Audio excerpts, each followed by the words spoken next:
headlines across the country. And as always, we love it when you're part of the conversation. The WhatsApp number is 0809 440 981. And you can also tweet at Smooth981. We're streaming live on YouTube, so you can catch the live stream. Just search for Smooth981 on YouTube. And don't forget to subscribe. Our analysts this morning, Mr. C and AB, good morning and welcome. Good morning, Zibby. Good morning, Lagos. Good morning, Mr. C and the world at large. Good morning, Zibby. Good morning, AB. Good morning, Lagos. Always a pleasure to have you both on. We're starting off with Punch. Now, human rights lawyer Femi Falana has condemned the National Assembly over the decision to allocate 70 billion naira as palliatives for its members. Now, he went on to say that this move is illegal and contemptuous. Okay, so thank you, Zibby. As we're all aware, the 10th National Assembly has started, and out of 360 members, I understand there are 306 new legislators in Abuja. Now, in keeping with the convention that has preceded this 10th National Assembly, there is a plan by the leadership of the National Assembly and National Assembly Service Commission to get new vehicles for the new legislators and by extension, the old legislators. Now, in addition to that, the sum of 228 million has allegedly been set aside for each legislator. Now, this ostensibly will include a wardrobe allowance, some sort of housing allowance, and other allowances that should have been prescribed and permitted by the National Assembly Service Commission in line with the Revenue and Fiscal Mobilization Commission. Now, the big question here is, at a time where the president has advised Nigerians, has informed us of the need to buckle up, tighten our belts because of the days that are coming, or I would dare say the days that are already upon us, and that we're in a period where we're expected to make sacrifices. It's instructive how the National Assembly doesn't seem to either receive that message or resonate with it. The other day, we were inundated with news where the president was seeking approval from the National Assembly to appropriate the sum of 500 billion naira for 12 million, I think 12 million vulnerable Nigerian households, which comes to about 8,000 naira a month. Now we're reading here reports that suggest that 469 individuals, and I'll explain how I got that. There are 360 members in the House of Representatives and there are 109 senators. That's 469. Now, 469 individuals are allegedly going to get a minimum of 70 billion naira. As if this doesn't get worse, the incumbent Senate President and his deputy Senate President are going to get new armored SUVs. Same detail goes for the leadership of the House of Representatives. Now, one of my questions is this: where are the official vehicles of the last National Assembly? Did the previous leadership of the National Assembly go away with those vehicles? If they did, under what circumstances were they gifted the vehicles? Did they pay a sum? If they paid a sum, how much was that sum? Now, in a time where we're floating the naira freely, we've seen how much a US dollar exchanges in terms of naira. And these vehicles we want to buy are not made in Nigerian vehicles. We have to import them, and armored vehicles are not bought off the shelf. You have to order them, and they're denominated in foreign currency. And is this a sum Nigerians should really be expending or seeing their representatives expend at a time such as this? That is the big question. So it's all well and good telling us that we have to buckle our belts, but if the leadership of this nation isn't getting the same message and isn't resonating with us, it will be tempting to think that some of us are being taken for a ride and that this suffering or this belt adjustment isn't meant for everyone. So it's going to fall on deaf ears, and I'm not even going to make the plea because they're not telling you about intended thoughts. They're telling you what they're going to do. And it's really and truly sad that at a time such as this, they're being tone deaf, they're not reading the room, and they're determined to go ahead and spend these huge sums of money. It's not that Nigeria is swimming in a lot of cash, like the early 70s, where we had a former head of state who famously said, our problem is what to do with the money we earn. But alas, here we are, and this will just be one of numerous expenses we will complain about, we will draw the difficulties and negatives about, but we'll still be doing. Thank you for that, Mr. C. AB, did you want to say You know, something? yes, I just want to ask the question. The real, at the bottom of this, I love the word that Falana used, which is contemptuous. That's the first thing. But beyond that, is any of this intended expenditure illegal? If it is not, then why is it not illegal? This is a rhetorical question, of course, because they can only pass these kind of spending intentions because they are backed by either the law or there's the lacuna that doesn't actually address it. I've always felt that until and unless you tie the remuneration, and I'm talking about all in, because they'll always tell you that our salaries are 300,000. Then they start putting all these things on top. And by the time their take-home package is preposterous. And I say it's preposterous, not just because of the money, but because in my personal, solitary, non-smooth 98 FM opinion, they have added zero value to the lives of ordinary Nigerians. So all this is vanity upon vanity. I always have this vision of a set of naked legislators coming from their lacks of homes to come to Abuja, needing to be clothed, to be fed, to have furniture. How is it that you come into office and the first thing they're doing is this lavish, vain, just completely obscene obsession with wasting Nigeria's money? But if it's not legal and Nigerians accept it. All right, let's go on to some messages that we have coming through on WhatsApp. 0809 440 Cisco Delgado says, I asked the same questions. What happened to the former armored vehicles? It's very appalling that we are yet to manage our economy very well. Dami from Ikeja says, do what I say, not what I do, the hallmark of leadership in Nigeria. And let's go on to Shegun. Shegun says, I'm very sure the opposition, Labour, National Assembly members who were voted in to make a real change will reject this 70 billion.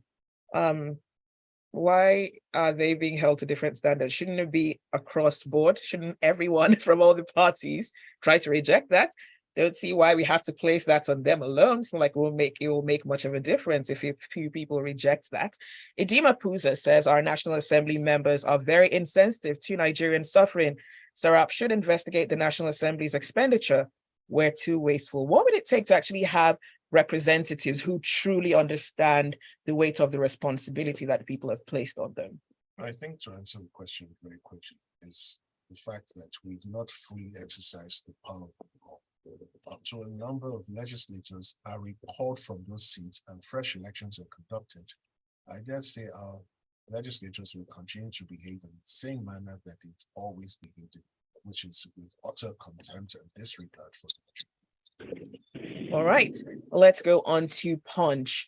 The Nigerian Bar Association, human rights activists, and civil society groups are calling on the federal government to uphold the principle of the rule of law, fairness, and justice. And this is with regards to the case against the suspended governor of the CBN, Godwin Emefiele.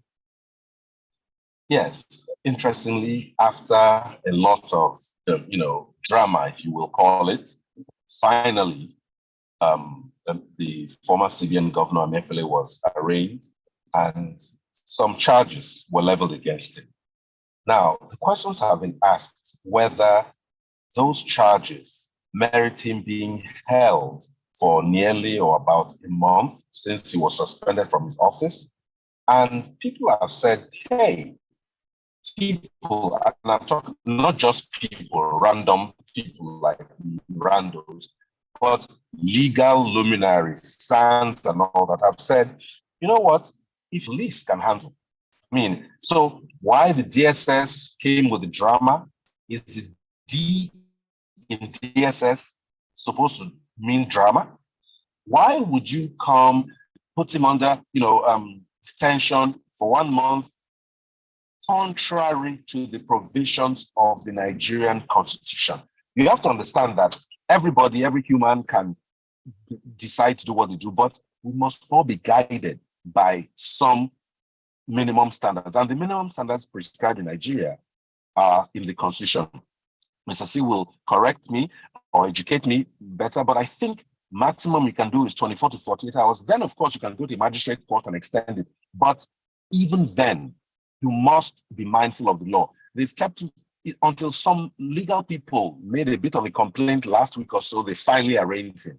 And here he had a gun and some bullets. Oh, boo. Okay, fine. If that's illegal, let's charge him with that. But does that justify an entitlement? So the headline says, we're urging. What if the federal government doesn't take this urging? What else can be done? It's a question people, I think, ought to ask, those of us who don't know enough about the law. What can the NBA, what can lawyers do? How can they bring pressure to bear? I don't want to believe that the FG is completely without checks, balances, that they can do whatever they want through their agencies like DSS and nothing will happen. Because if that's the case, that cascades downwards, and that's why you hear everybody on the street who's stopping you in traffic and say, I'll deal with you, and nothing will happen. The FG doesn't obey the laws that set up that FG as enshrined in our Constitution. Thank you, AB. Okay, so quick thoughts. Am Yes, I the Constitution. audible? Yes, you are now.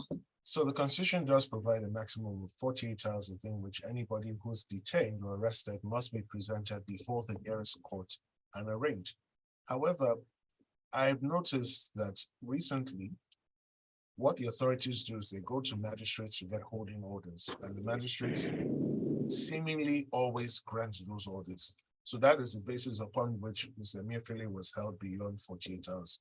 But beyond all of this, one of the drawbacks of not having a cabinet in place is that if there was a sitting Attorney General of the Federation, I want to believe that he would have advised the president or even advised the DSS that, look, guys, this is not feasible, this is not workable. It's either you have the evidence now or you don't. If you don't have the evidence, you can release him, but keep him under strict monitoring and observation, prevent his ability to leave the country lawfully or unlawfully, and then gather the evidence required. And when you have it, then arraign him. Because we do not have a cabinet, there's some sort of lacuna within which everyone is operating. And we mustn't forget, the president is not even in the country at the moment, he's at the AU summit. So these are all the things that a sitting cabinet, a sitting minister would have resolved, hopefully. And because this administration has indicated repeatedly that it intends to be different from the previous administration, let's give them the benefit of the doubt. All right, you're listening to Freshly Pressed on Smooth 98.1. Do stay with us, the show continues.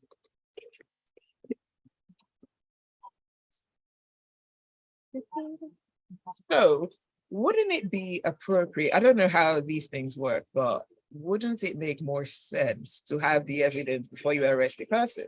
No. So traditionally, in the serious countries where everything is done by the book, it's always get the evidence first before you arrest, before you arraign. And I'll give you 3 incidents. Hushpuppi was investigated for years. He wasn't aware. He was picked up, arrested, and guess what? He pled guilty. Right. Invictus, the former chap who was on Forbes Under 30, same thing. James Ibori was investigated.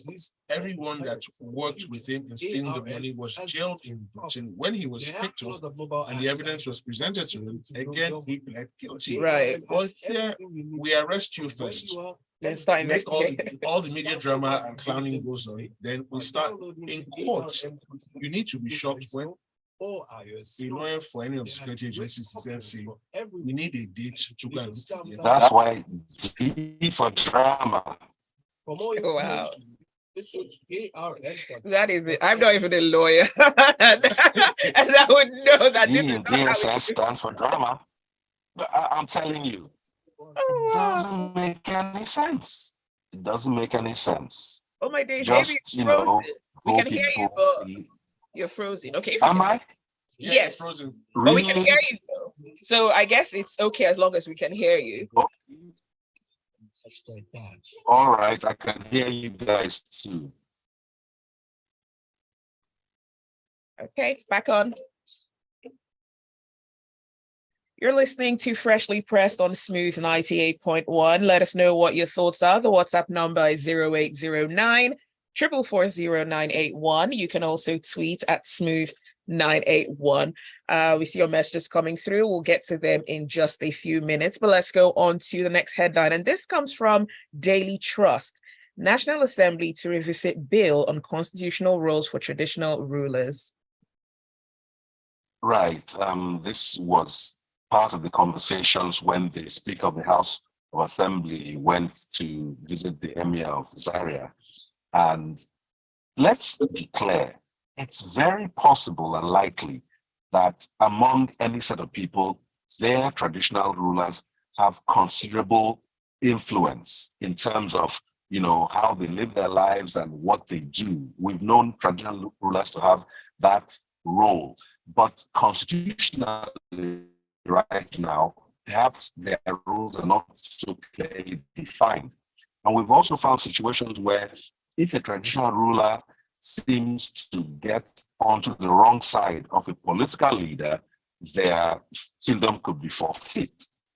So it would help if there was a more clearly defined role for them to play where they know their limitations and they also know the realm of their roles and powers and can therefore be less subject to intimidation by other arms of government. Traditional rulers are our traditional forms of government. We have all subsumed ourselves into the political democratic system, but I don't think we should discard them. They are not, you know, quote unquote. Besides, they do get subventions from the government, so surely a role can be crafted for them.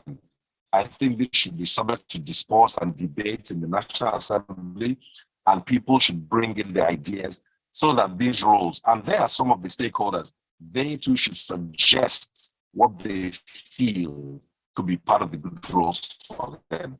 I think it's not a bad thing. I just hope it gets the robust debate and discourse it deserves. All right, thank you, AB, for that. Speaking about the tradition. Delayed somehow. Yes, you are a bit. Okay, so let's go on to the next headline from Vanguard.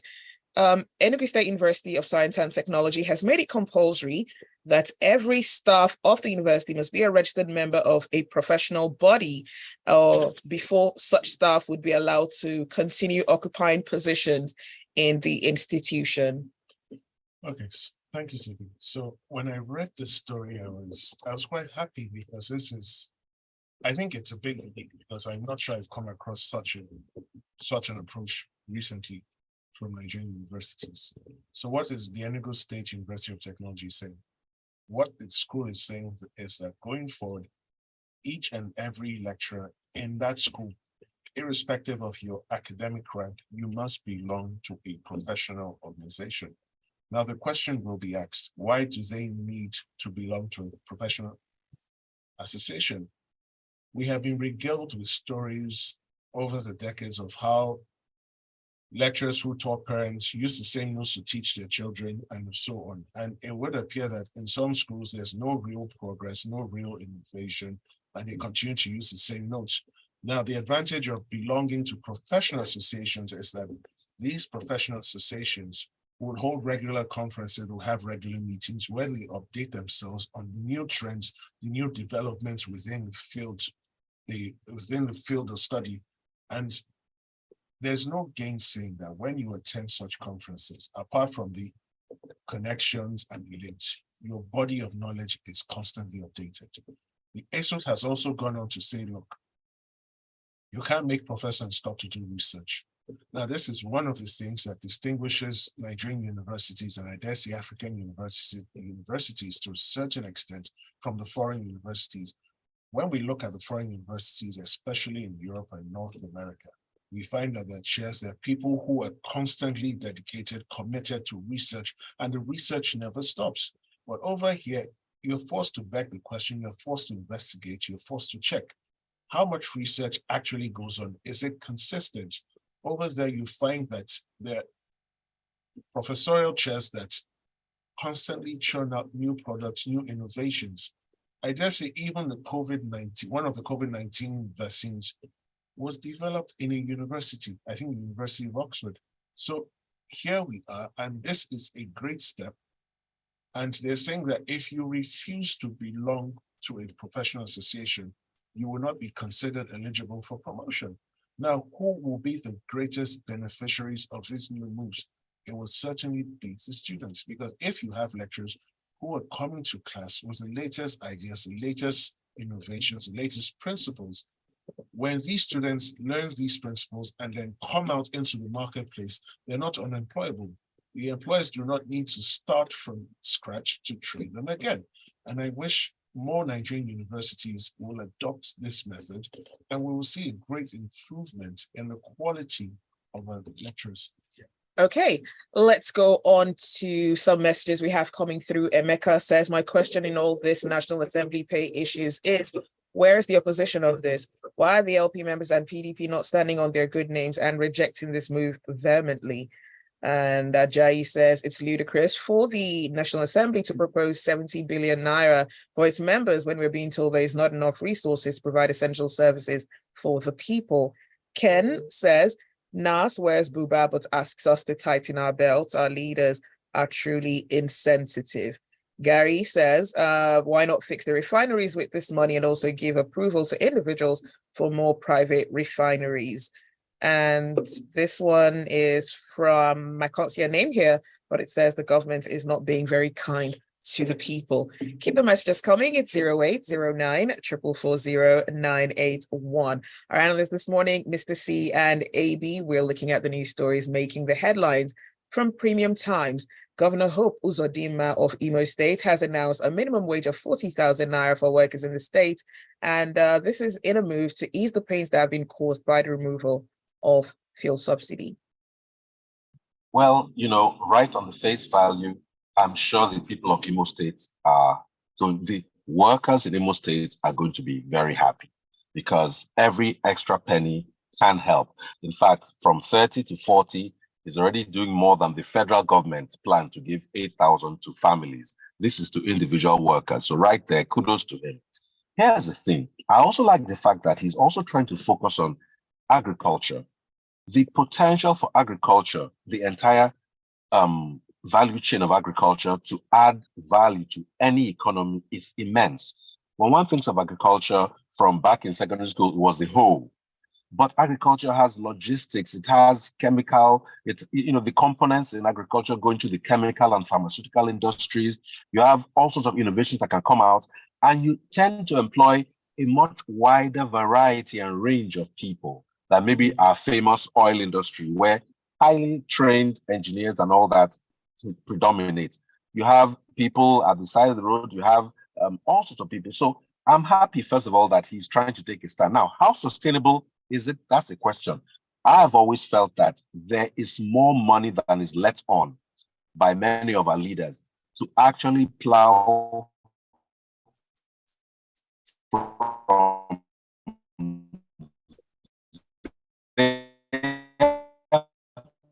pleasures into the people. To hear this, I know the people of Imo, the good people, it might be in the oncoming elections. All right, thank you, AB. And let's go on to The Guardian. Ipman has asked its members to shun a proposed strike over alleged extortion by petroleum tanker drivers. Now, they released a statement to refute allegations of this extortion against drivers. Okay, so thank you, Zibby. So a branch of the petroleum tanker drivers is planning to go on strike, and they're alleging let me start again. So listen. A faction of the Independent Petroleum Marketers Association wants to go on a strike against the petroleum tankers drivers. Now, what is the basis of this proposed strike? This faction is alleging that the tanker drivers are extorting them every time they have to lift product from the depots to supply to the customers. Now, they say that they allege that these demands are extortionate and are not in tune with current reality. But we have the main body of Ipman coming out to say that that is not correct and that nobody should go on a strike, and that the people who are pushing this narrative are not being completely honest and are being economical is the truth. And that in any event, when you go to load petrol, there is money that is given to the truck driver, and it's called in their terms a dispatch.